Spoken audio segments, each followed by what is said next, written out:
department at UC Berkeley. Now he's a staff scientist at the molecular foundry of the at the Berkeley lab.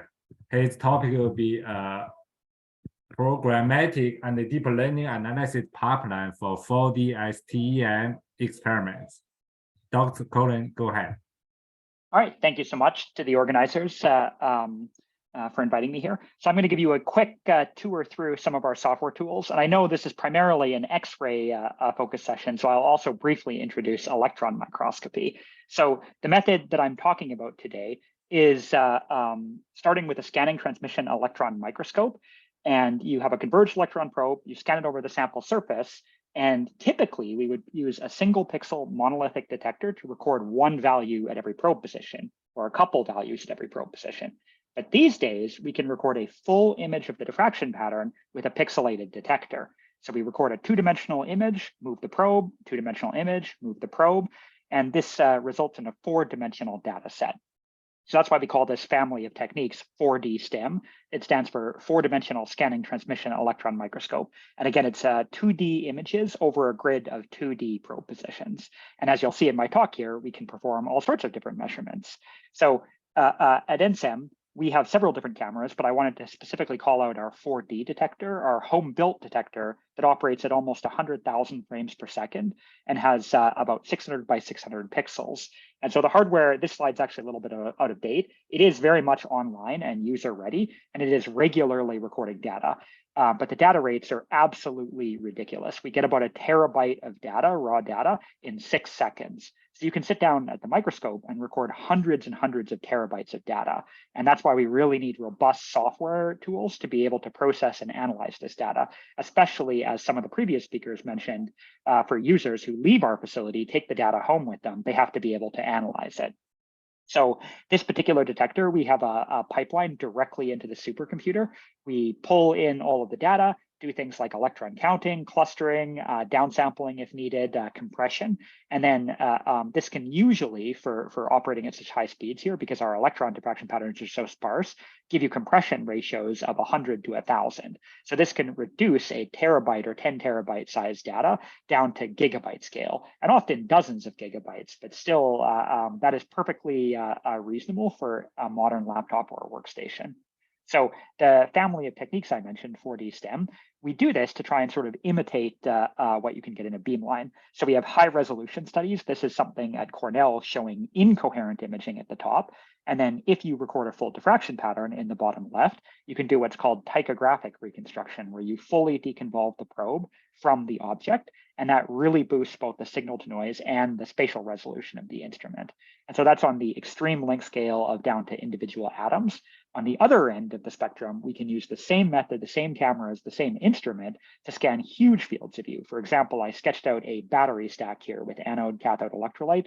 This could be 10 micrometers. And so you can't do atomic resolution imaging because you'd have to record quite literally thousands of images and stitch them together.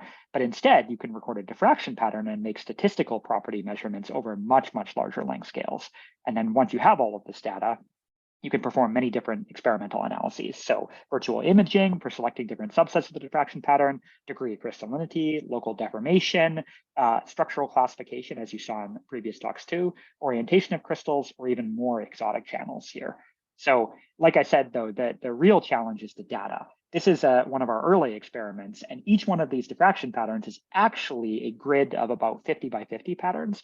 And so or 40 by 40, if I zoom out a bit, now each pattern is 7 by 7, but still we're talking about 420 gigabytes of data in this experiment. So this is our biggest challenge, is manipulation and analysis of these data sets. So let me show you some examples of what we can do. So if you have a crystalline sample, the STEM probe here acts as sort of a fingerprint, and you get a different two-dimensional Bragg diffraction pattern for each grain. And you can essentially interpret this as a Fourier transform of the projected potential of the probe multiplied by the object. It's of course complicated by multiple scattering, by thickness, by inelastic diffraction, etc. So this can produce undesirable background signals or modulation of the peaks.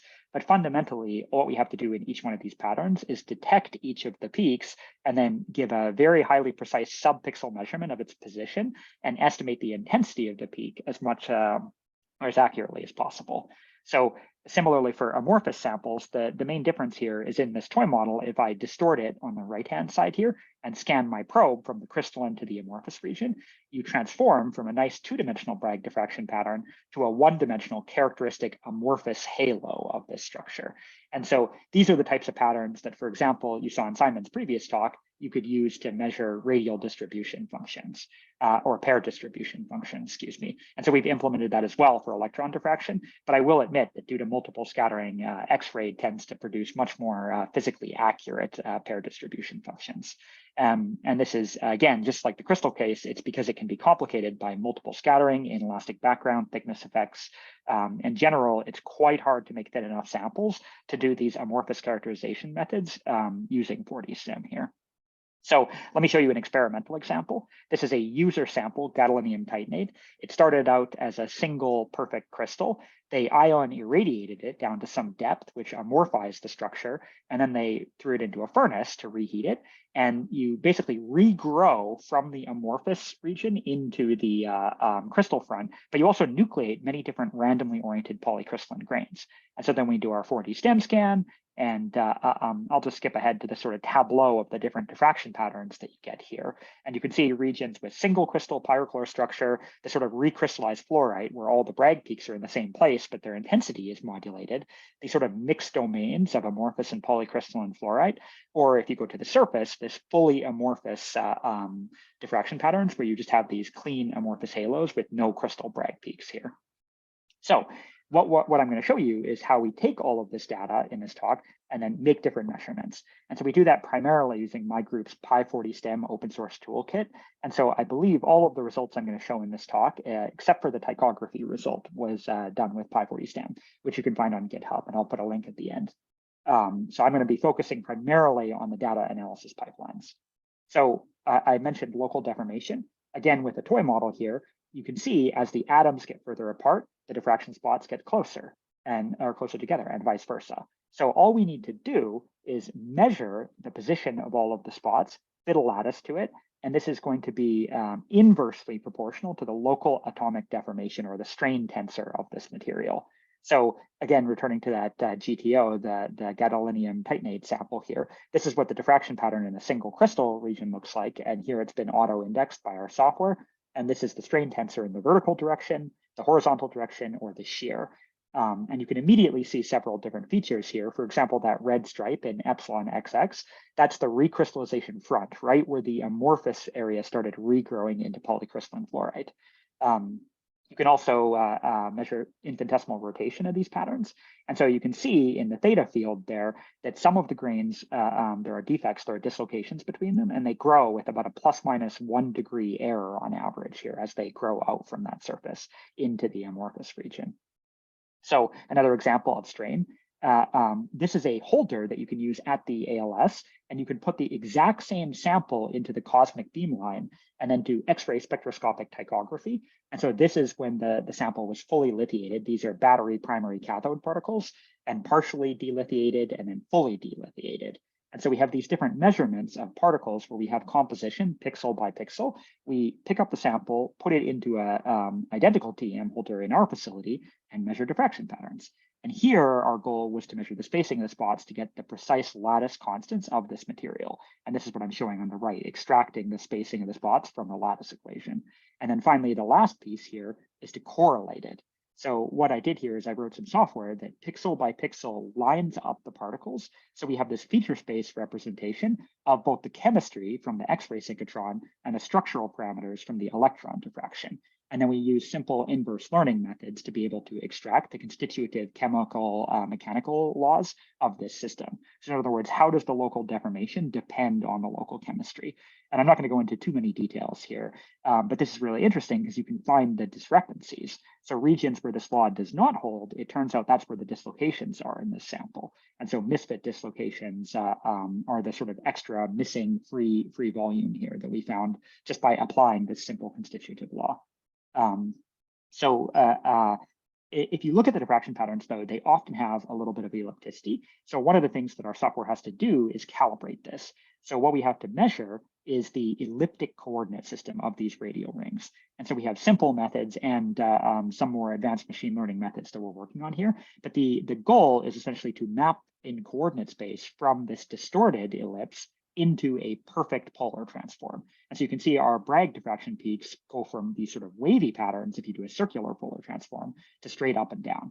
And here I'm just showing in black the original polar transform, and then in red the polar elliptical transform. And you can see you sharpen the peaks and you remove the sort of artifacts of peak doubling that you see there.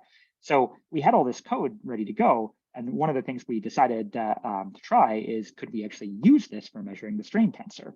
And I'm talking specifically about amorphous materials. Here's a metallic glass dog bone sample in an in situ deformation cell here. And so this is a sketch of what the diffraction pattern would look like unloaded and loaded. And so the idea is that the amorphous halo, the sort of peaks here, they correspond to where atoms are most likely to be, the average spacing. And so if you load the sample, we should see a tension in the load direction and a compression in the opposite direction due to Vergaard's law here. And this is indeed what we saw in the sample. So this is the macroscopic Holder picture, just showing the strain tensor as we pull it. And I'm going to show 3 different snapshots here: in green, the unloaded; in red, the fully loaded; and blue after the break here. And again, the math is actually quite straightforward. You just take the ellipse equation, and then you do a little bit of algebraic manipulation, and you could get the linear approximate to the strain tensor, or the full finite strain tensor if you needed to. I will point out you can't measure the rotation, because if you rotate these diffraction patterns, they look identical. And that's just due to the symmetry of the amorphous halo here. So here is the unloaded sample, loaded, and then after the break. And so you can immediately see in the center column there, the load direction. The fact that we cut out a dog bone here has concentrated all of the strain into that thin cross-section area. And then in panel I, you can see the Vergaard's law effect here, this sort of anisotropic local deformations are present, but on average, you definitely get a compressive strain. But one of the interesting things that we found in the study is after you break the sample, it does not return to the unloaded configuration. There's a lot of irreversible strain that can be imposed in a metallic glass sample just by pulling it on here. And yeah, these things are not very ductile or super elastic. They definitely have some irreversible deformation happens when you pull on them. So going back to that gadolinium titanate sample, I mentioned that there's sort of 2 amorphous halo regions there. You can see it both at the surface, the fully amorphized zone, and then also in the regions where you're overlapping with polycrystalline grains. And so these are the 2 strain tensors that I've stitched together into a single image here. And this, you can immediately see the difference between the 2. The fully amorphized region of the surface is essentially almost strain-free, but you can see significant sort of deformations around polycrystals that have nucleated inside the left-hand side amorphous. And this is because the volume density of amorphous and crystalline phases is different. And so if you transform from an amorphous phase to a crystal phase, that applies a sort of a local strain on the adjacent amorphous matrix here due to the mismatch in volume. So Simon, of course, mentioned segmentation, and we are also a huge fan of non-negative matrix factorization. So if we just take our histograms of all the detected peaks from different areas, you can see here that these histograms are essentially very good fingerprints for what the different structures are. So you can pretty much make these feature vectors out of whatever detected features you have or the raw data, and then just apply non-negative matrix factorization. And this is just a quick illustration to show what that looks like. So a silicon twin boundary here. If I put a diffraction pattern at the top, the middle, and the bottom, you can immediately see that the bottom 2 are similar and the top one is different here. And these are the associated peaks, the histogram of all the peak locations. We draw a little Voronoi cell around it, and then each one of those cells becomes an intensity measurement. And that's our feature vector that we pass into non-negative matrix factorization, just like you would do with principal component analysis. And then the result is the 2 different first components, the component 1, component 2, and pixel by pixel, you can easily classify the structure. So the gadolinium titanate sample, this is the full unsupervised classification of it. So this is pulling out the different classes that we saw for the single crystal patterns here. And we did a pretty fine-grained classification here, going all the way from, on the left-hand side, pure pyrochlore structure, and the right-hand side, primarily fluoride structure. We also have 2 different amorphous classes. And they could probably be combined into a single class here, but the one on the left does have a little bit of extra deformation. And then finally, the many different polycrystalline classes here.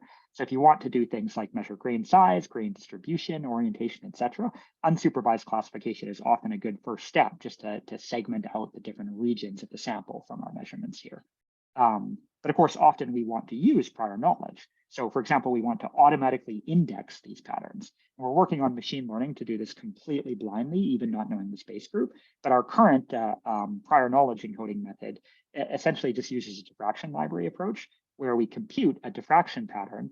We make a sparse polar representation, so r comma theta, and then we just measure the correlogram between it. And so these are autocorrelations of the 001 and 011 diffraction patterns from a crystal sample. And you can immediately see, if you look at the in-plane, the third Euler angle there, the 90-degree angles of the 001 give you this fourfold in-plane symmetry. However, the 011 diffraction pattern only has twofold rotational symmetry. And so for the in-plane angle of the Euler correlogram there, you only see two different maxima. And this also works for higher index zones too, except this time you only get a single bright spike over your three Euler angles here. And so this can be used to automatically index crystals for further processing or classification or relative measurements here, or even phase mapping if you calculate the correlations between different crystal phases here. So here's a quick example of a twisted gold, silver, palladium nanowire sample. This is what the HADAF image looks like, the incoherent high-angle scattering image. And you can definitely see the structure of the twisted nanowire very cleanly, but you don't really know what's going on inside it here. So we use these bullseye probes, pattern probes, to get higher precision measurements of their positions. Here's the maximum diffraction pattern over all probe positions. And this just shows all the diffraction rings that we picked up here. And then this is after detecting all the peaks and sharpening them. And this is the radial integration here, just showing these are the first 5 Bragg peaks that you get for this FCC system here. So we pass this into our sparse orientation mapping code, and what comes out is a measurement, and then a second best, and then a third best, etc. measurement for each of our probe positions here of the estimated orientation. And so you can transform that into orientation maps here. So this is very similar to EBSD, the electron beam backscatter orientation mapping. It's not quite as good for the precision of the relative orientations here, although we are working on improving that too. But it is much higher spatial resolution. It's really hard to beat TEM and especially STEM for spatial resolution. So this is just a quick measurement showing things you can hypotheses you can test in the data. So finding 111 planes, and in particular shared 111 planes, because this could be indicative of twinning, which is what we believe is the mechanism of growth for these samples. So another orientation mapping sample. This is a small matter or molecule sample. It's kind of like a polymer. It has primarily pi-pi stacking. It's very weak. You have to really blow up the diffraction intensity to be able to see it. And this damages the sample. So you have to take fairly large step sizes between adjacent probe positions here to measure clean, undamaged regions, the relative orientation. And so for this sample, what we ended up doing is doing orientation maps that are capable of doing overlapping diffraction peaks. So here's our T1 small molecule sample with and without the additive DIO. And so what I'm showing in this visualization is our reconstructed morphology above and the raw experimental diffraction patterns below.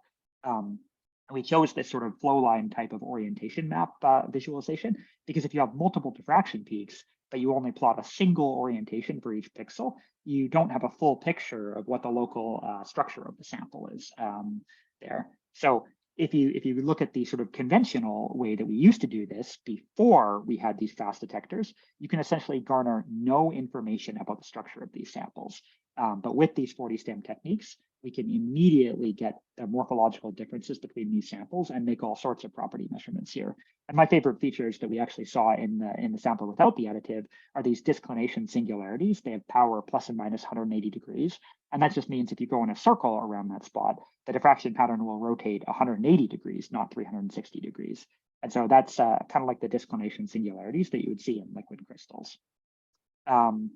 So one other example, we're doing all of this in Python notebooks, right? So we can do whatever extra analysis we want. So this is a carbon sample from a user from Germany, Benjamin Bootz's group. Here is the sort of diffuse looking diffraction patterns, but they're still bright enough that we can do the peak detection and measure the orientation of the carbon basal planes for each of these probe positions here. But the user didn't really care about the global orientation of the carbon peaks. What they wanted to know was the relative orientation with respect to the pores. So we have this peak detection mask. All we have to do is numerically differentiate it in X and in Y, and then we can measure the orientation normal of the boundary. And that's all the boundaries between the black and the white regions here. And then just simply subtract one of these fields from the other. And this gives you the relative orientation. And so I also made a histogram here where green is perpendicular to the pores, to the black areas, and violet is parallel to them for the orientation there. And so just zooming in on the morphology too, you can see it's extremely biased in favor of having the basal planes presented to the surface there. And that makes sense because this is graphitic carbon, right? So the sheets should be along the 0001 direction, and that should make the basal planes perpendicular diffraction to the pores here. Okay, so one last example in the interest of time. So similar to the ML Exchange, we were also given a multi-institution grant that's called the 4D Camera Distillery. And the goal was to do a lot of the analyses that I showed previously, but augmented with machine learning. Because as Simon and other speakers this morning have shown us, you can really do a significantly better job for a lot of these methods when it comes to removing, a lot of the tedious human steps, especially for alignment. And you could do a more robust job too, especially when it comes to things like hyperparameter tuning. So I'll just show you one example from my group using machine learning. So here's a simulated diffraction pattern. This is a small convergence angle, a thin sample, nice and clean. Our conventional disk detection has no problem whatsoever identifying the disks. So black is the ground truth and red is the detected spots. So as long as they're sufficiently intense, they have enough electrons diffracted into them, the conventional correlation approach can detect the peaks. But what happens if I have a thick sample or I expand the semi-convergence angle? So now my Bragg diffracted disks overlap each other. You get these complex nonlinear effects. If you pass this into your code for correlation peak detection, you get nonsense back. So we wanted to know if machine learning methods could help us when our conventional image analysis methods fail. So what we've set up is a simulation pipeline infrastructure here, where we scrape all of AFlowLib and materials project. We grab a representative cross-section of structures. We simulate many, many, many hundreds of thousands of diffraction patterns of different thicknesses, different orientations. We augment all the data with random in-plane rotations, inelastic background signals, dead pixels, image shift, ellipticity, any experimental artifact that we can think of. And then we train neural networks on this data. But we also, when we simulate it, we generate both the labels and the input data, so the diffraction patterns here in vacuum probes. And this is very important because human labeling data is quite prone to error, and it's also extremely tedious. I didn't want to have to force my students and postdocs to spend hundreds and hundreds of hours labeling data when they might not even get it correct anyways. And then finally, to scale up here, we had to use a lot of open source tools, everything from Horovod to Rayshift, or Tuner, Rapids, all of these different tools that are available on our supercomputer here, and many of the tools built in my group for simulation and analysis too. So I'll just briefly mention the winning neural network for this particular case. It's just a simple modified UNet. We made two different changes. So first, our input here is the diffraction pattern, and we take the Fourier transform of it, and we multiply that by the Fourier transform of probe. So this same first step that we do on the cross correlation, we do in our machine learning network here. And then the entire network has complex pixels all the way down and takes place in Fourier space. And then whatever the network prediction is, we inverse Fourier transform that to the output. So here is the two-dimensional projected atomic potentials or structure factor of the material. That's the label of the training data. And the input is the vacuum probe and the raw intensity measurement that we get on the camera. So here's some examples. Here are different simulated diffraction patterns from our library. And here's the correlation disk detection comparing the ground truth with the measured positions. And as expected, it does pretty well when the pattern is clean and by eye, you can easily make out the disks. But it's just absolutely annihilated by the machine learning, which basically gets it correct in almost every case here. And it's because it really manages to pool the information in a highly efficient way in Fourier space. So returning to these two examples here, if I look at my raw diffraction pattern with the correlation detection, the one that was easy for correlation, of course, deep learning can do the same thing. And it does a better job. It can pick up dimmer peaks that in the intensities were too low for the correlation method to detect. But more importantly, it works in this complicated case here. And that's because the network, to some degree, understands multiple scattering. it can do disk detection and lattice detection here, even when the disks themselves don't have clean edges, they have lots of internal structure, etc. here. So I would say, at least in this case, that dynamical diffraction was defeated by deep learning here. So last thing though, of course, who cares how well it works in simulation? If it doesn't work in experiment, it is not a useful tool. So here's a quite thick sample, about 100 nanometers of alternating silicon and silicon germanium layers. And here are the experimental diffraction patterns as we scan through the sample. And just to zoom in on it a little bit, you can kind of see, if you look at the diffraction pattern closely, this breathing mode where it's moving a little bit, but the high degree of flickering and the tilting of the pattern, this is what makes the correlation, the cross-correlation disk detection method, fail, because it's pretty good when the disks are clean at giving you the true center of the position. But when the disks have a lot of structure in them like this, you tend to pick up a more center of mass type of measurement of the disks. And this, of course, gives you a huge amount of systematic error, as you'll see in a moment.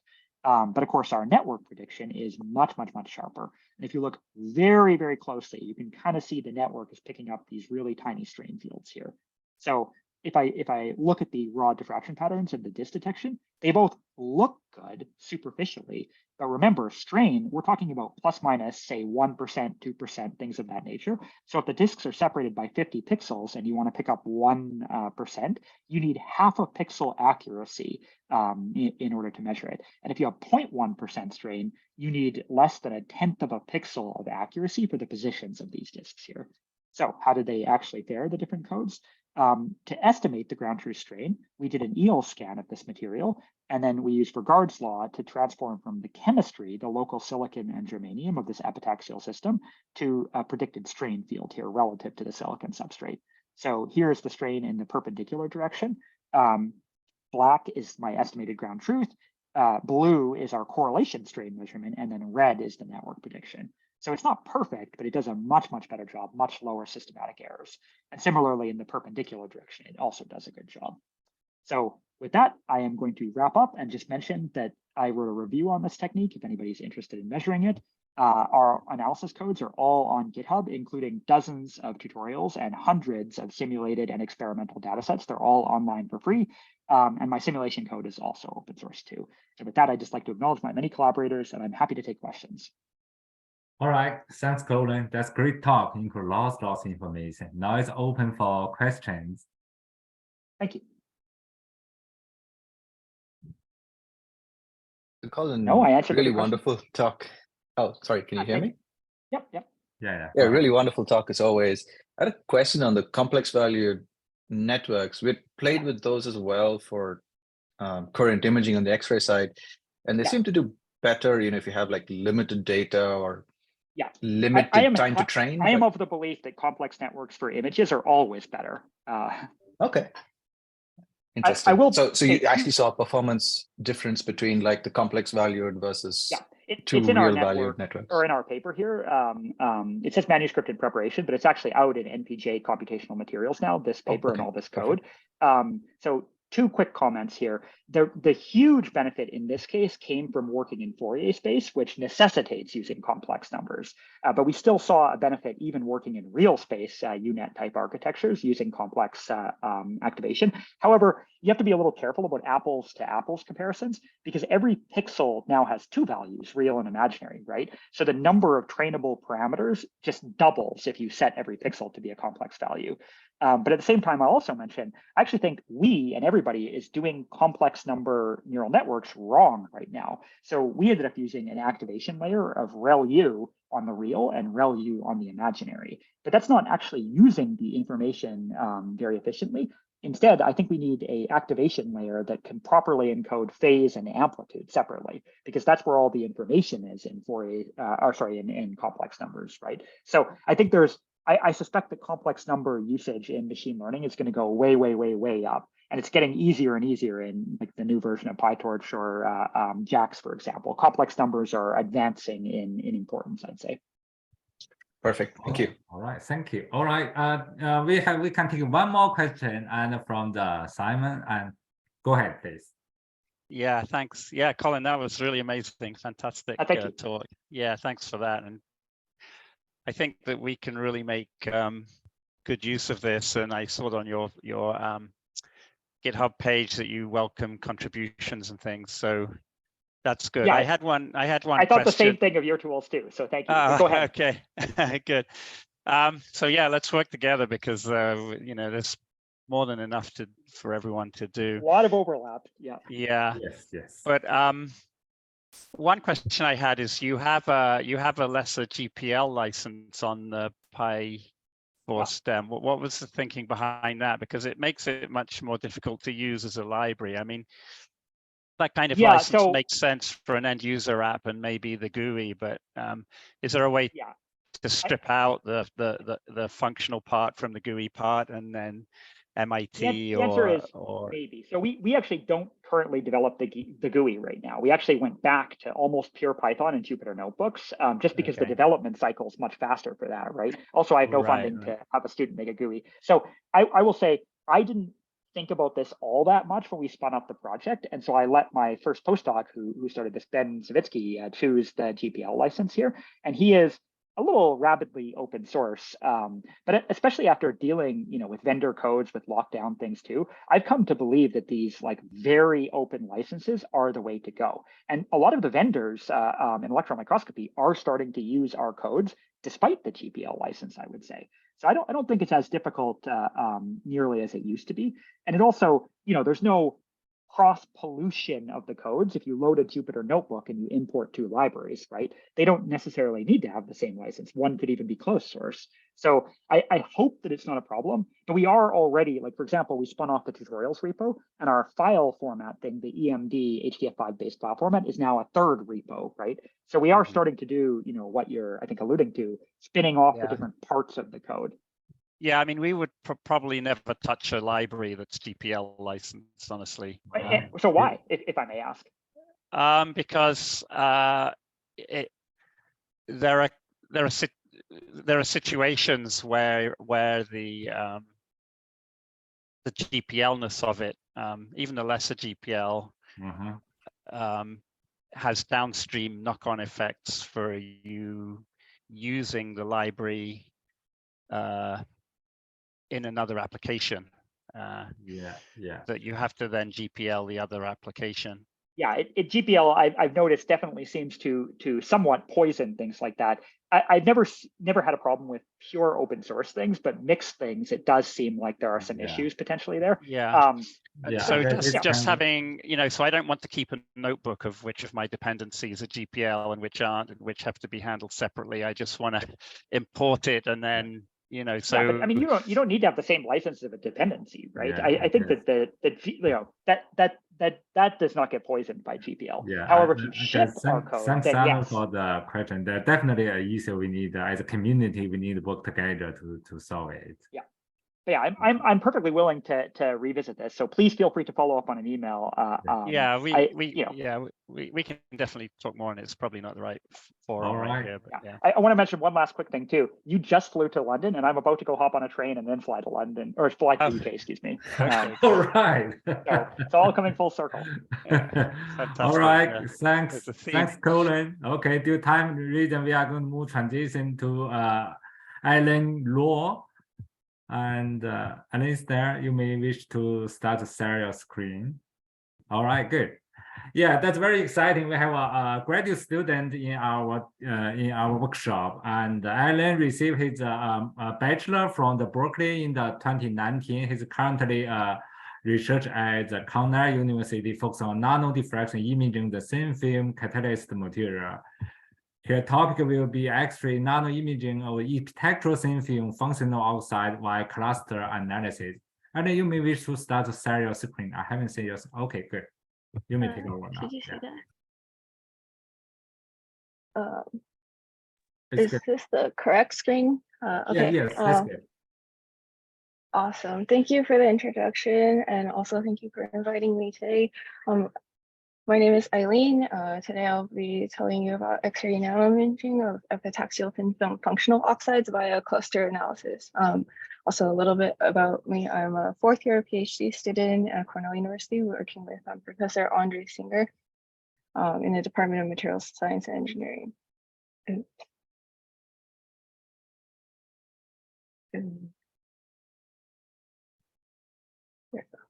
Yeah, I want to start with my acknowledgements, actually.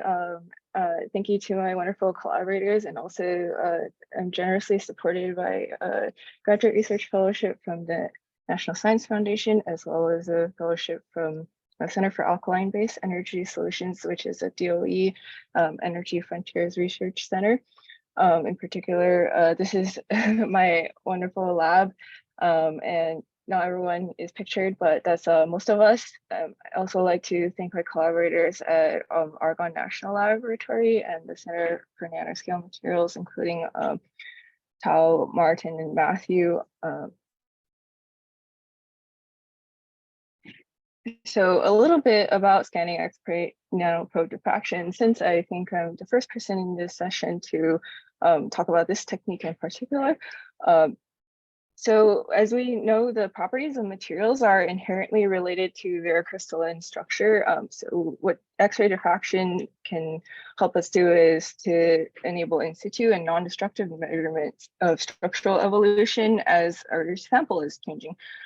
So in particular, using a focused scanning beam, we can probe the local nanoscale structure. And this is sort of what the beamline setup looks like in a very simplified cartoon. First, we have an incident beam, which is focused by a fresnel zone plate focusing optic, and then you use an order sorting aperture to pick out the first order diffraction, and there is a central beam stop to block out the direct beam. You can raster scan this probe across your spatial region on your sample, and as you're raster scanning, you'll collect the 2D diffraction data on your pixel array detector. So what this looks like if you rock your crystal is something like this, as in this nice example from Martin. So as you rock your crystal, you can see the different thickness fringes, as well as the change in the strain of the material and the lattice rotation of the material. And this has been demonstrated in many materials, such as this example of a multi-insulator transition material, B203, where there's a change in phase between the low temperature and the high temperature conditions. And nanodiffraction allows us to spatially resolve these differences in a phase coexistence. So I'm going to talk a little bit today about machine learning for in situ experiments. And in particular, I want to do this through two short stories. The first one being cluster analysis for catalytic materials, and the second one being phase modeling in a ferroelectric system. So to start off with the catalytic system, just a brief materials perspective on this, since I come from a material science background. We want to understand the role that defects play in catalysis. So one major topic of research now is energy storage and conversion. In particular, the idea that energy can be stored in chemical bonds and released through the breaking of these bonds, right? So one classic example is in a fuel cell. In the energy storage case by water electrolysis, we have two reactions, the oxygen evolution reaction and the oxygen reduction reaction, which we'll focus on today. The oxygen evolution reaction is the rate limiting reaction in this process. So we want to understand better from a nanoscale materials perspective, what we can learn about this process. And we also know that the defects in materials will greatly influence their properties. In particular, you can have 0-dimensional, 1-dimensional, and 2-dimensional defects, which all will affect catalytic properties to a large degree. In our system, we are using epitaxially grown thin film, so we wouldn't really expect to see 2-dimensional defects. We have a single crystal, so there are no grain boundaries present. We would really expect to see dislocations. And in fact, not to say that there's no point defects, but I don't think we're sensitive to that with the nano beam. So today we'll focus on line defects. Our material is strontium iridate. This has been shown through work by our collaborators at Cornell to be an excellent catalytic candidate in both alkaline and acidic environments. And in fact, the strain state of the epitaxial film, as determined by the substrate that it is grown on, will also affect its surface bonding coordination, which we anticipate to play a role in the structural morphology change. This is also demonstrated a few years ago in a study from Stanford, that once you put this material into acidic environment, it has a tendency to form an amorphous iridium oxide layer on top. So again, just going back to using spatial layers of diffraction, in one single scan, we can collect a 4-dimensional data set where we have, let's say, m by m steps in a real space across your sample, and a collection of n times n pixel diffraction image at each step. So just in one scan, we have multiple dimensions, which is analogous to our previous speaker talking about 4D STEM. So then the question becomes, how do we identify features in large data? Here we're using an unsupervised learning model called k-means clustering, which I'm sure you're all very familiar with, but basically you just sort n observations into k number of clusters, and the main goal is to minimize the variance within the clusters. You randomly initiate k-means, cluster each observation to its nearest mean, and the centroid of each cluster becomes the new mean. And you repeat these steps until you get a convergence. So the applications of cluster analysis in materials are quite varied, and we're definitely not the first ones to do this. Just want to highlight work from the microscopy group at Oak Ridge early on, showing this k-means clustering for bismuth ferrite lanthanum aluminate system, where there's a phase coexistence, and they use clustering to evaluate the phase distribution. And here's another example by a group from Stanford looking at battery nanoparticles. So here's our results. Briefly, just the nano diffraction image, for those who are not familiar, it looks like a donut when you have a nice thin film that's a single crystal. And this donut is really your Bragg diffraction, and everything that is outside the donut is what we like to generally refer to as diffuse scattering. So in k-means clustering, we're separating out the various diffraction signals into different clusters, and you can see that from the projection onto the principal components, it's not easily distinguishable off the bat.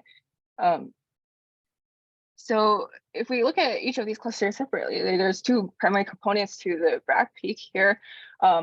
And what we actually see here is that spatially, this corresponds to a shifting in intensity gradient from roughly the top half to the bottom half of the film. And these 2 are somewhat anti-correlated.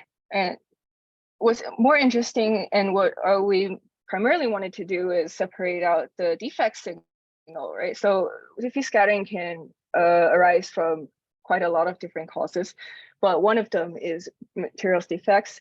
And here we can see specifically that what intensity contribution we are getting from the diffuse scattering is specifically concentrated in these areas, which are roughly 100 nanometers apart. Sorry, yes, here's the scale bar. Sorry, 1 micron to 2 micron apart, and 100 nanometers to 200 nanometers in size. And then here we can see like just the background signal, which shows that our clustering method works. How to interpret this signal. So if we think about what kind of measurement we will want to do in nano diffraction experiment, often that includes a rocking curve. So as we're varying the incident angle of the beam, we're measuring a different part of the Bragg peak. So here we can see actually that through clustering, our diffuse scattering signal still shows us the same defect trace throughout this area of the sample through measuring the same area at different angles. And in fact, we can see there are specific defects which have more of an in-plane crystalline lattice distortion. So here on the detector coordinates, we have 2 theta, which is the horizontal scattering direction, and also like gamma, which corresponds to conventionally chi. Going back to our initial motivation for this study, when we say we're looking for defects, we not only do we want to easily be able to identify the defects, we want to use this as a targeted locations for further measurement, right? So you can imagine that even though I didn't do this in real-time analysis, we could easily do that going forward.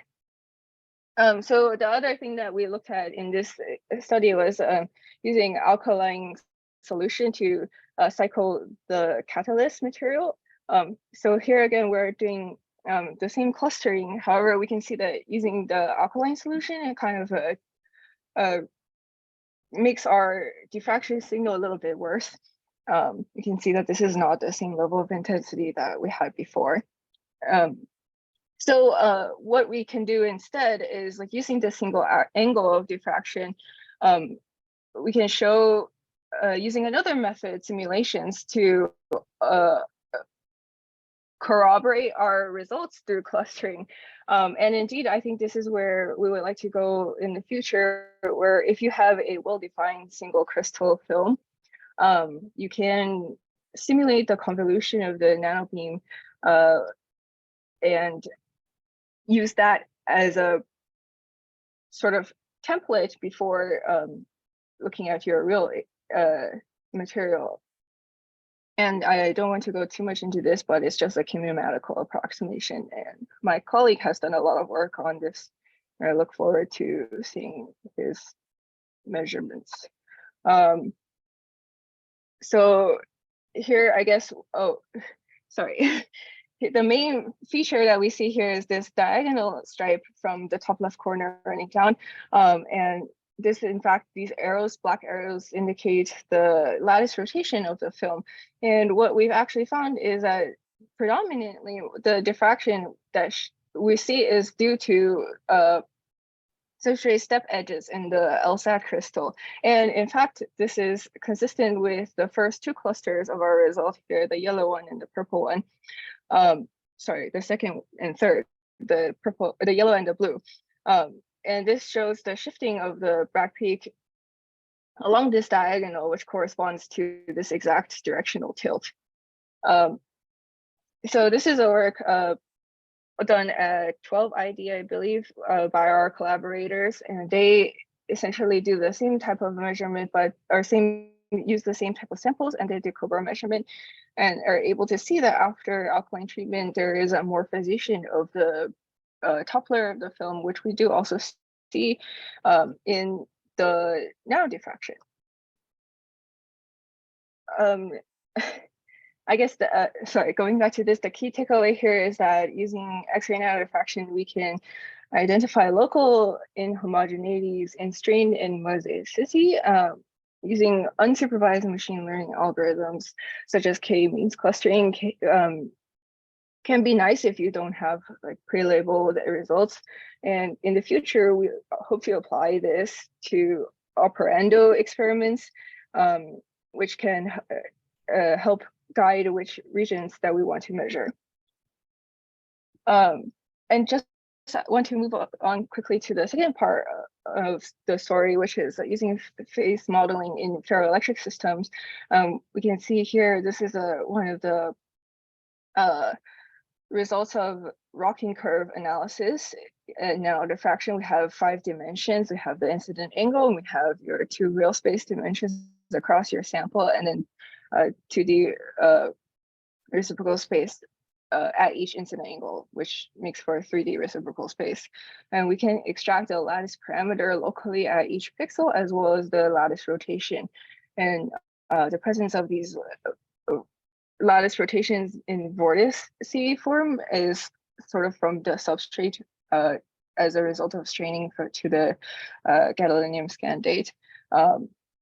And essentially what we want to do here is apply nonlinear least squares regression to fit the different phase coexistence in this material as we sweep through electrical bias. So a little bit about relaxer ferroelectrics. A single crystal relaxer ferroelectrics was demonstrated roughly 25 years ago to show large piezoelectric coefficient D33 and high corresponding piezo strain. And before then, relaxer ferroelectrics, even though people knew about them for like 70 years, it wasn't particularly useful. And interestingly enough, in these systems, the piezoelectric response is the largest in the non-polar direction. So it has a phase that is predominantly rhombohedral at zero field, depending on the composition. And in a rhombohedral symmetry ferroelectric, the polarization direction is in the 111 family. But if you apply a bias in the 001 direction, then you can achieve a larger piezoelectric response. And the way this happens is through a polarization rotation and the electric field inducing a phase transformation. So in our system, we use a magnetostrictor coupled to a piezoelectric, which enables electrical control of magnetization, which has a lot of applications in sensors and quantum computing. And this is our device structure. So we have a gadolinium scandium single crystal substrate, and then barium strontium ruthenate bottom electrode film layer. And this is the material of interest, which is lead magnesium niobate, lead titanate. Kind of a classic relaxer ferroelectric, and then it's capped with a very thin magnetic layer. So first, we have the preliminary results from the strain and the lattice rotation at different electrical biases.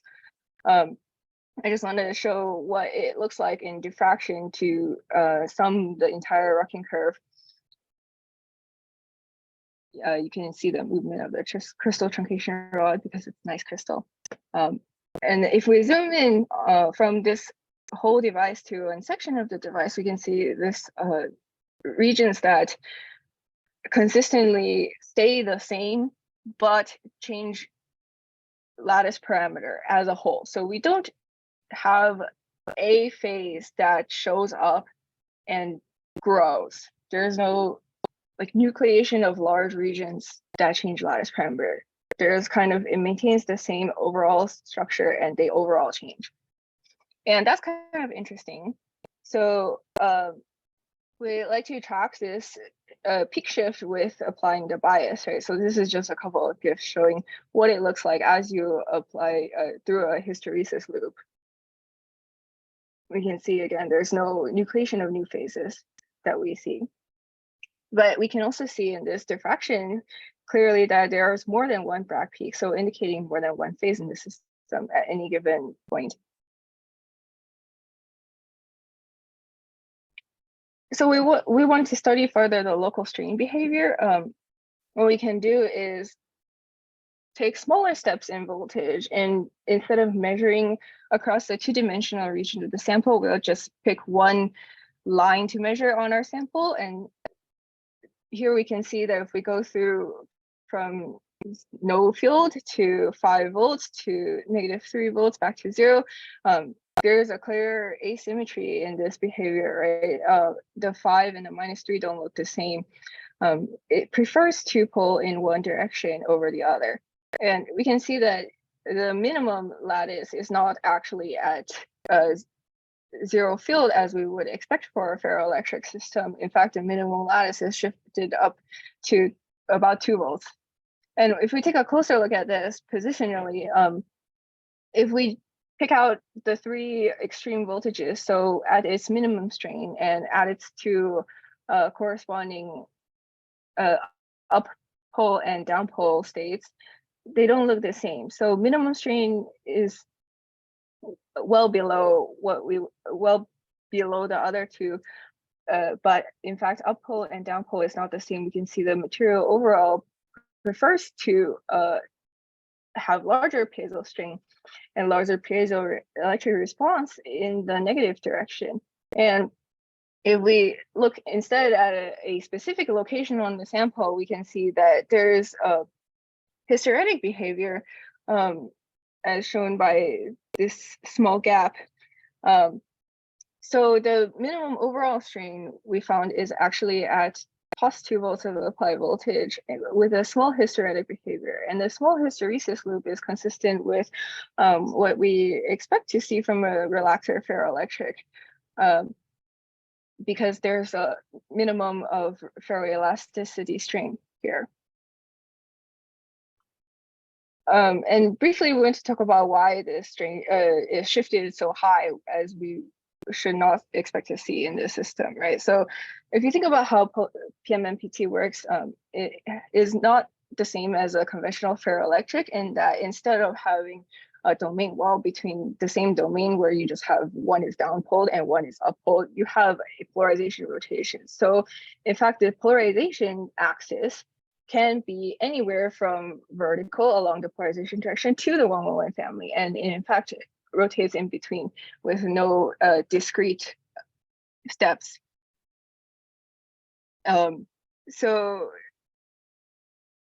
This study by my former colleague at UC Berkeley shows a really nice frequency dependent behavior. And in fact, what we're really interested is in this phase coexistence, right? We can kind of see that just by isolating out diffraction images at different electrical biases. We see that at the near zero strain state, which is shown on the left column here, we have this kind of cross feature in the diffraction pattern. And if we pull it in either direction, the peak shifts mostly to the left, which is to a larger lattice parameter, as we would expect. And this is, in fact, consistent with the parallel beam results, even though it looks a little bit different because of the nanobeam. If you apply strain to the system epitaxially, you'll end up seeing a rich feature in the diffuse scattering of the system. And besides seeing the phase coexistence, you will also see this polarization rotation and the angular dependence. So what we want to do, and this is extremely preliminary work, so I would really welcome your feedback on, but we want to decouple the in-plane stream from the out-of-plane stream. So as we said before, the polarization axis is not the same as the axis that we apply bias to in the crystal, right? So if we look at the 113 peak, we can calculate the lattice spacing as a function of position on the sample. And if we pick any particular pixel on this map, what we'll actually see is if we collapse down the diffraction into one dimension, we can fit these three phases through nonlinear least squares regression. And it fits pretty well. And it matches decently to the rhombohedral monoclinic phase that's shown by previous works in the literature. However, I want to emphasize that this is not a phase fraction. This is simply an intensity fraction because you can't get a phase fraction from only one incident angle. Yeah, so with that, I just want to conclude. I think I took up all of my time. The key takeaway here is machine learning methods for real-time analysis can be tailored specifically as long as we use our prior knowledge of the material systems that we want to study. And in particular, nano diffraction is really nice for studying spatial distribution of structural variations and any kind of domain in your material. So there's as many potential tools for target experiments as there are samples that you can think of. Yeah, thank you for your attention. All right, thanks, Ellen. I can tell as a graduate student, there's a lot of challenging experiment, hard work. Thank you, that's a lot. Okay. Now let's open for question, comments.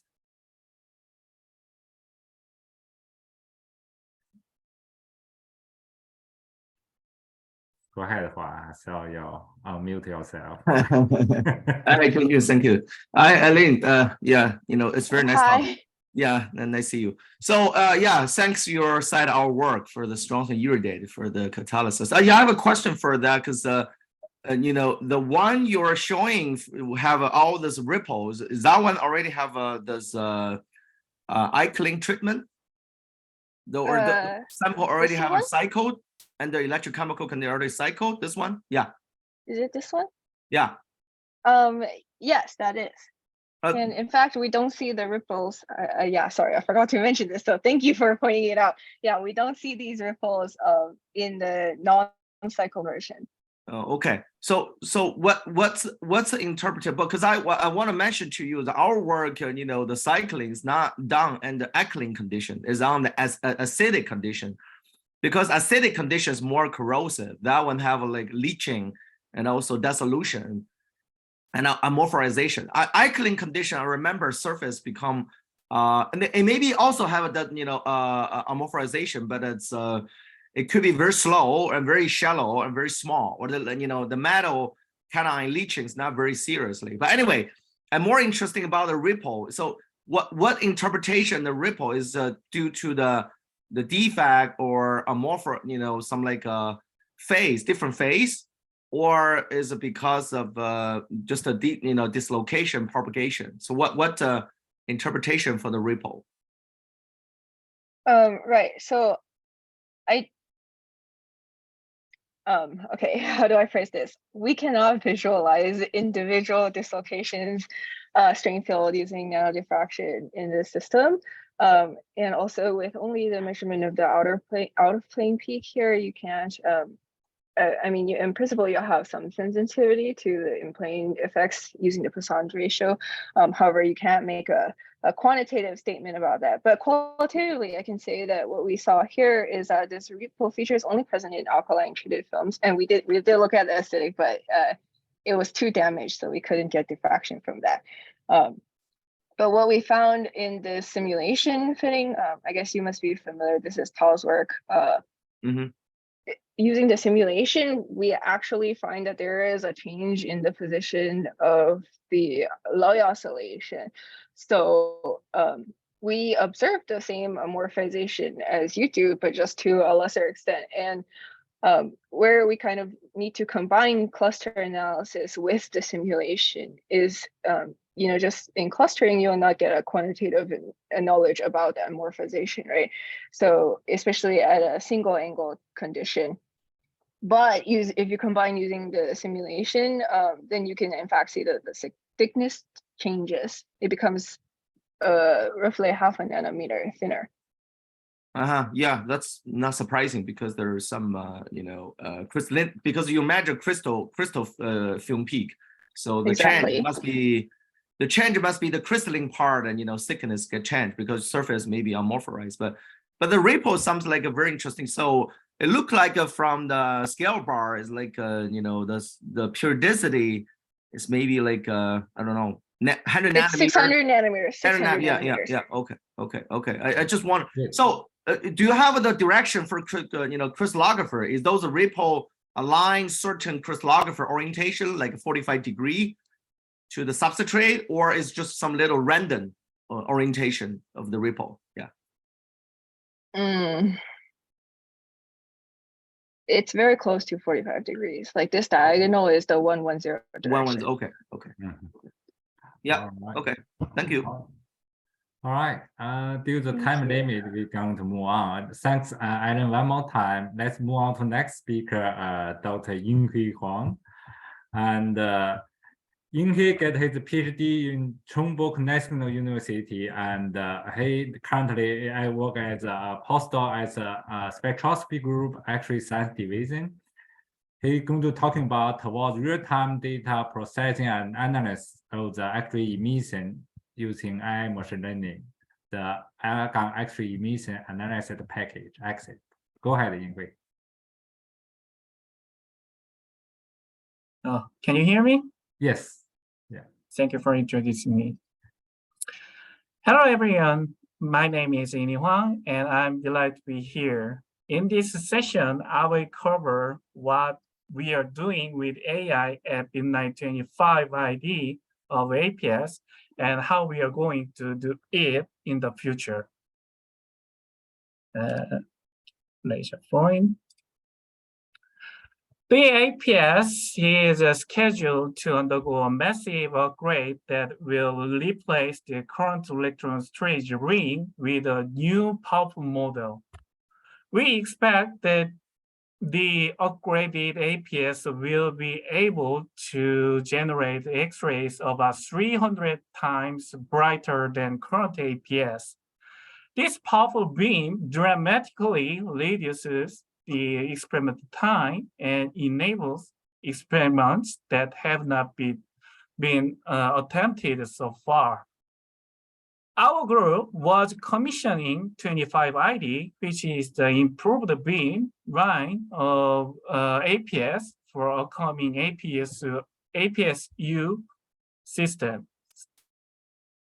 As a result, 25ID was able to test various measurements such as absorption and emission spectrum before dark time. Currently, the spectroscopy group is working hard to utilize the improved beam over the next year. I've been conducting research that combines beamline data processing and analysis with AI. In particular, I'm focusing on the K-beta X-ray emission spectroscopy. I'd like to briefly introduce the K-beta 13 XES. The K-beta 13 XES is a result of an electron dipole emission along the 3p to 1s transition. The chemical sensitivity of the K-beta 13 line is strongly affected by 3D electrons and show a strong chemical dependence such as oxidation, spin state, and metal ligand covalency. For example, manganese oxide 3, and manganese oxide 2 have 5, 4, and 3 unpaired electrons respectively. So if you look at here, there are 3 spectrum. Manganese oxide have 5 unpaired electrons, so they show the strongest the K-beta prime peak, as you can see here. And the manganese oxide 2 only have 3 unpaired electrons, so they show relatively low K-beta prime features. And if we analyze the main peak here, you can see that the red line represents the manganese oxide, which is the 2+, and the black line is manganese oxide 2, which has 4+, and they shows the move to higher when the oxidation increases. So, therefore, XES is a very useful resource for determining chemical properties. So atomic multiplet theory and crystal field effects provide a solid theoretical foundation for explaining the K-beta XES spectra. The calculation of atomic multiplet theory is based on the interaction of 2 electrons and spin-orbital coupling in a many-body system. In 3D transition methods, the Coulomb force and exchange force of 3D3 and 3D3p electrons are considered. So why should AI be introduced into the beamline or XES data analysis? The meaning of a brighter beam is that data collection speed is faster. Last year, the scientific community was happy because of the data sent by the James Webb telescope. James Webb measured the deep field and sent clearer data in less time than the Hubble telescope, creating infinite inspiration and new research for astronomers. What makes James Webb so outstanding is that it has a light gathering area 6 times larger than the Hubble telescope. And as a result, it can see objects up to 100 times fainter than Hubble can see. APS-U can use light up to 300 times brighter than the current APS. James Webb and Hubble are 100 times the difference, but we are now 300 times the difference. That's really good news. The problem is that the amount of the data increases by up to 300 times. A year later, we can hear the desperate screams of a graduate student. What makes graduate students even more desperate is the complexity of the data processing and analysis. The schematic on the left shows the entire process for XES data acquisition. The processing and analysis of synchron data can be a complex task requiring specialized expertise and knowledge. The energy dispersive configuration using a position-sensitive detector has been widely used to obtain high-resolution XES. This experimental design takes considerable time to calibrate and transform the data, making it difficult to identify spectral features during synchrotron experiment. Now, let's say we had a hard time processing data, but we did it successfully. So what's next? That's analysis. The difficulty of the analysis depends on which analysis method is used, but it is never easy. CTM4XES program provides the calculation based on atomic multiplet theory and crystal field effect. However, at least 10 parameters are required to calculate or simulate the non-resonant XES spectrum using CTM4XES. The table listed on this slide shows the parameters used in XES calculation. It takes a lot of time to find these parameters by trial-error method.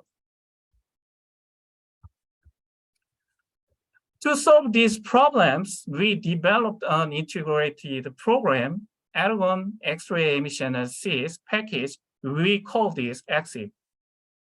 EXIP Part 1 is designed to process XES data. At the program development stage, we only focused on the increasing the data processing speed.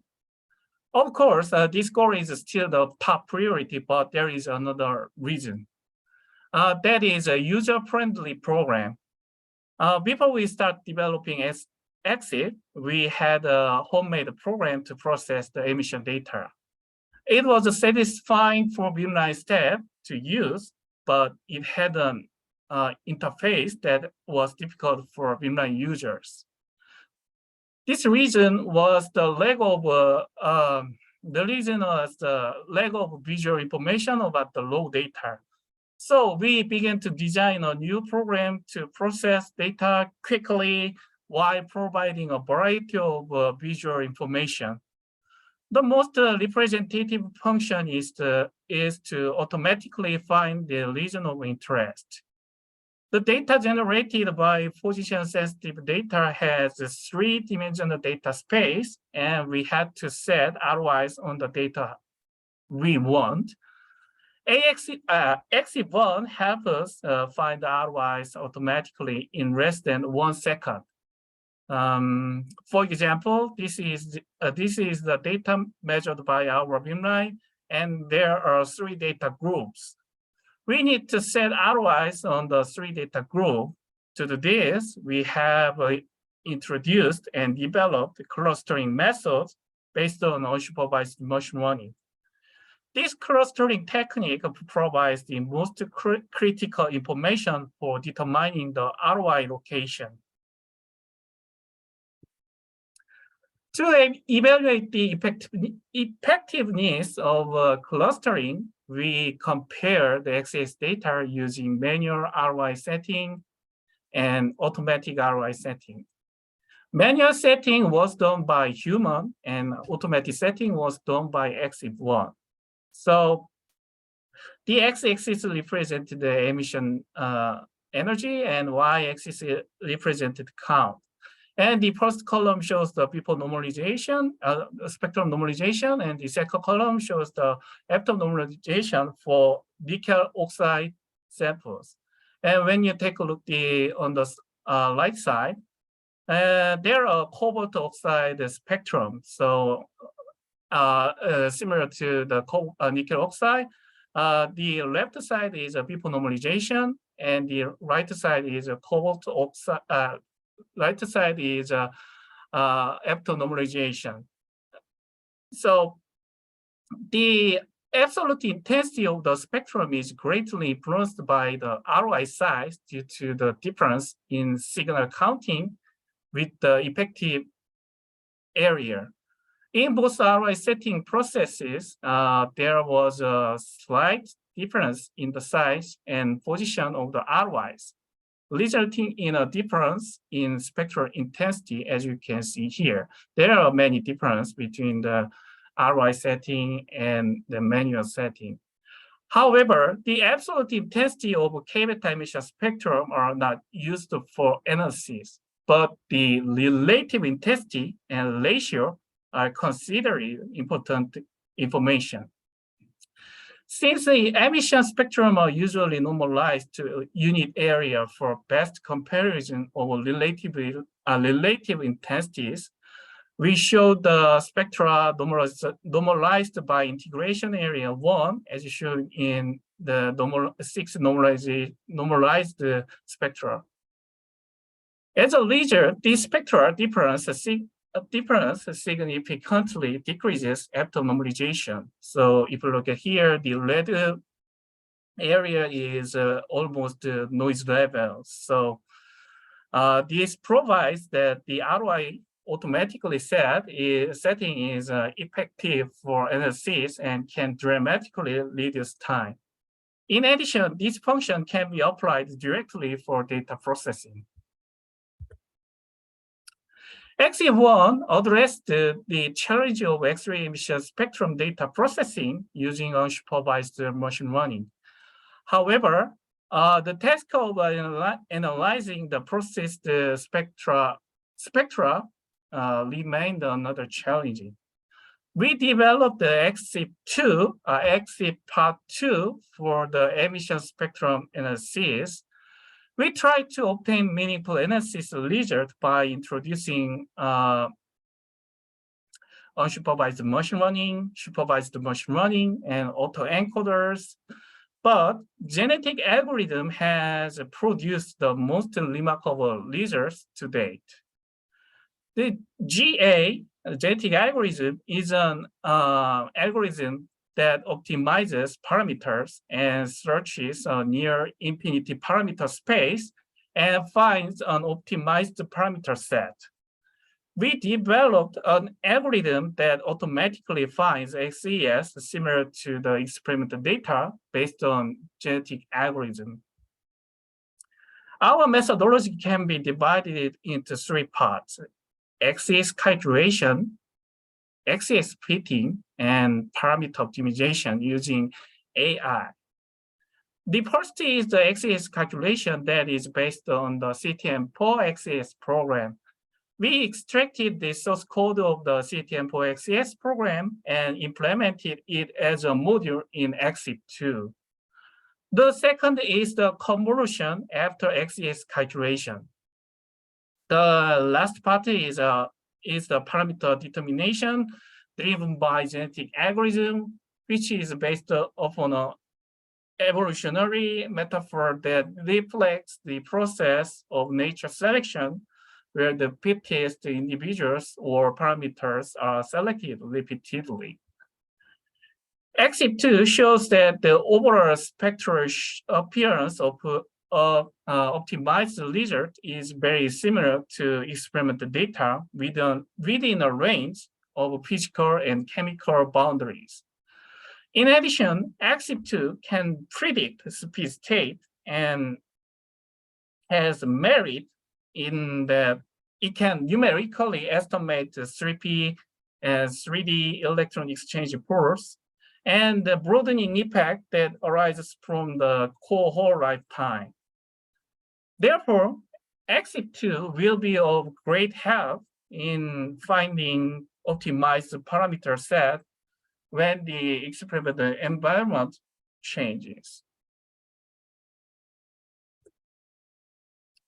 To summarize what I have explained so far, XEP is a software that processes and analyzes XES data. We have completed the software development for user distribution, and we are going to apply this system to the beamline.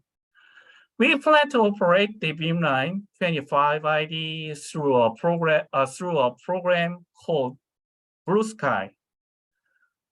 Blue Sky was developed using Python that will make Blue Sky simpler for future scientists to modify and to implement and use beamlines and write source. Blue Sky provides additional capabilities such as the live visualization and data processing tools, and can export data into nearly any file format in real time. Our ultimate goal is to process and analyze XES data in real time using EXIF. So we are trying to implement AXEAP function in Blue Sky. The two software introduced earlier, even though AI is applied, cannot do everything automatically. However, for real-time analysis, everything should be done automatically as much as possible. We haven't fully finished this part yet, but we have a clear work frame. Here is the future XES data processing framework to be combined with Blue Sky. XES requires two scan steps. One is a calibration scan, and the other is an emission scan. After the calibration scan, calibration data and information file are generated. The two files are converted into a calibration energy map through the data processing in the same way used in EXIF1. This process is done within seconds. Meanwhile, the beamline is performing emission scans. Emission data and information file can be converted to a spectrum if a calibration energy map is ready. The convergence of the emission data into a spectrum takes no more than 1 second. Therefore, beamline staff and user can check the result of data in real time. EXIF, written by Python, is being developed.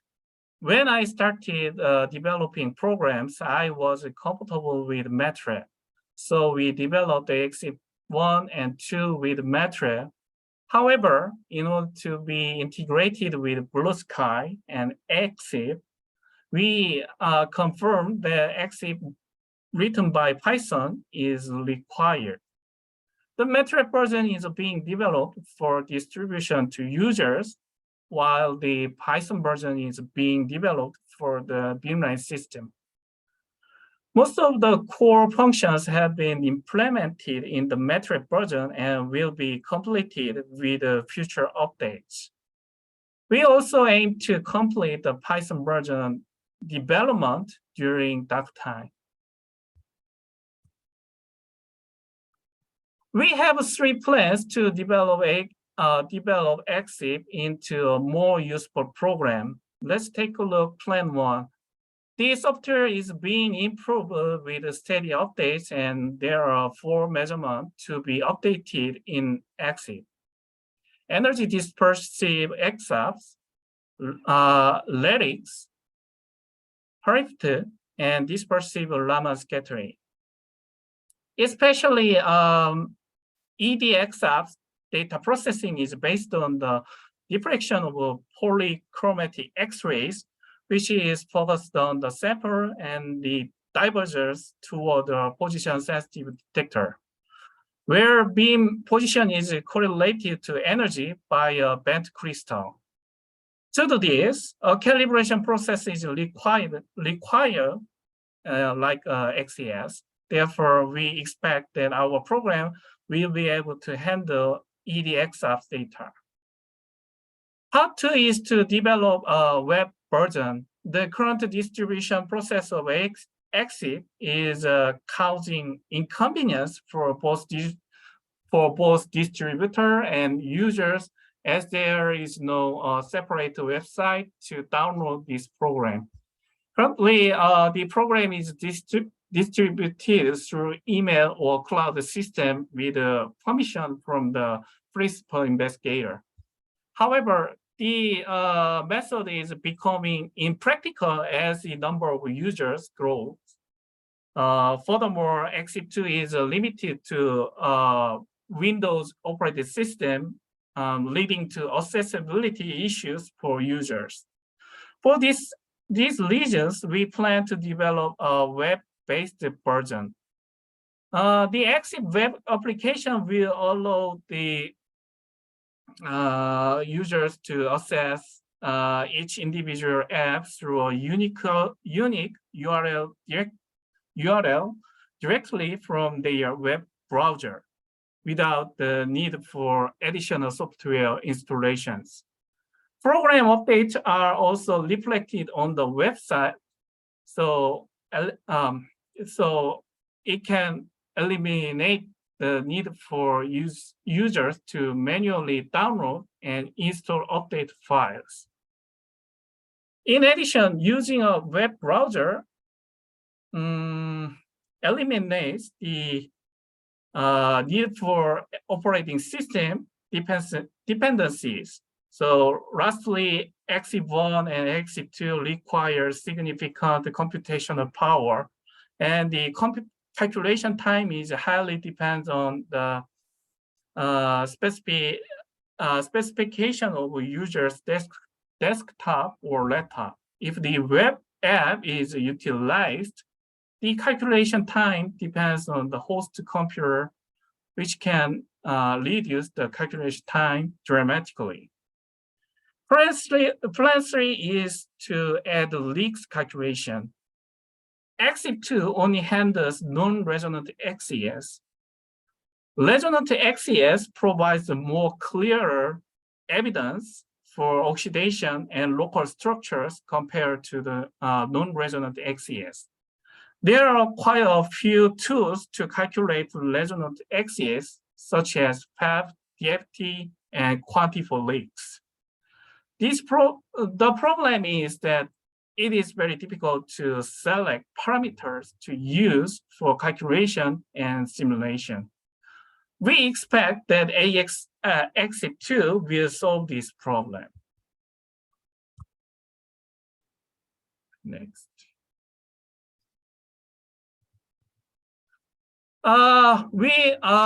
Ultimately, our goal is a real-time data analysis during bin time. So the R1 EXIF software is developed for real-time data analysis, and we currently developing Python version for binary system. And AXP will be applied to other energy dispersive measurements, such as EDXF, and plan to provide various convenience to users and binary staff. Our research is the result of the efforts and help of many people. Basically, I have a strong background of absorption spectroscopy, not emission spectrum. So I have to run many things from the other expertise. And also my base is physics. So the program part also very weak. So I have to run many things from other people. So I thanks to many people and our group. Thank you so much. That's all I have. All right, thanks Yinghui for the talk. Okay. And now I guess we are open for the question or comment.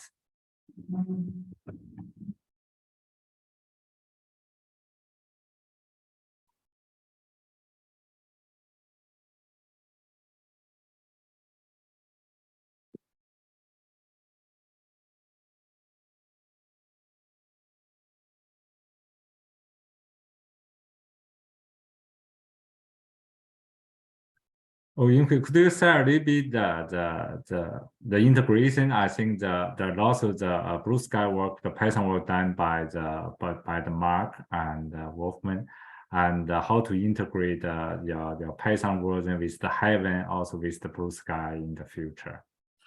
There are many technical parts, but to be simply introduce this part, this is a blue sky code for EXIF. And so there is a calibration scan code, and there is a EXIF code.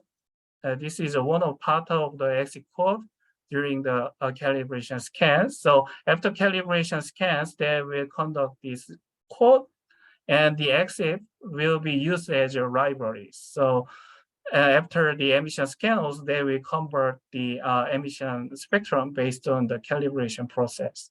So we will apply this method, and we tested it on April 8th in this year, and still we need to figure out how to do it. So we will plan to study more. All right, thanks, Ingrid. Okay, and I see the Matthew and Nicholas is still there. Okay, I mean, thanks, Ingrid. Yeah, the conclude talk. Matthew and Nicholas, do you have any kind of additional comments for our workshop? Well, I'd really like to thank all of our speakers for having attended.